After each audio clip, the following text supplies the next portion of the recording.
રાજકોટમાં traffic signal પર છાંયડાની વ્યવસ્થામાં આરએમસીએ બુદ્ધિનું પ્રદર્શન કર્યું છે। અસહ્ય ગરમીમાં વાહન ચાલકો માટેની વ્યવસ્થામાં દેવાળું ફૂંક્યું। સિગ્નલ પર 4માંથી એક જ સ્થળ પર લગાવવામાં આવી ગ્રીન નેટ। બાકીની 3 સાઇડ પર આગ ઝરતી ગરમીમાં શેકાવવા માટે વાહન ચાલકો મજબૂર બન્યા। માત્ર એક તરફ નેટ અને ફુવારા લગાવી તંત્રએ સંતોષ માન્યો। આરએમસીની અણઘડ કામગીરીથી લોકોમાં ભારે રોષ ફેલાયો છે।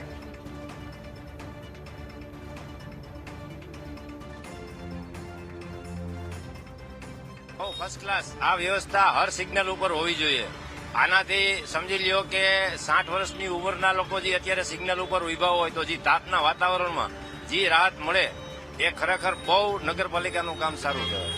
અડધે ઉનાળે રાજકોટ મહાનગરપાલિકાને બુદ્ધિ સૂજી અને તેમને છાયણાની વ્યવસ્થા સિગ્નલ પર કરી।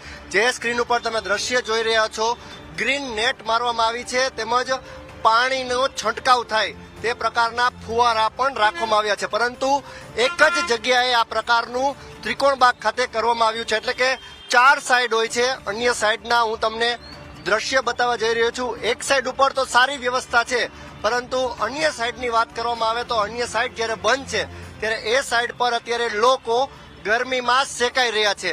એટલે કે જો સુવિધા આપવી જોઈએ તો દરેક જગ્યાએ આપવી પડે, પરંતુ ક્યાંક ને ક્યાંક લોકોને માત્ર સારું લગાડવા માટે કે અમે કાંઈક લોકો માટે કર્યું, કાંઈક છાંયડો મળે તે માટે કર્યું તેવું અત્યારે કોર્પોરેશન જતાવવા માંગતી હોય તેવું સ્પષ્ટપણે લાગી રહ્યું છે। રાજકોટમાં 3 થી 4 જગ્યાએ આ પ્રકારની છાંયડાની વ્યવસ્થા કરવામાં આવી છે, પરંતુ બુદ્ધિનું દેવાળું ફૂંક્યું હોય તે પ્રકારના આ દ્રશ્ય છે।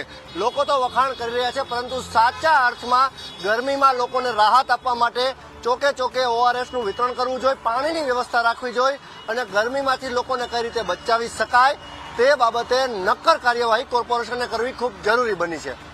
કેમેરા પર્સન કિશોર વાડોલિયા સાથે Rishi Dave, news capital channel, Rajkot.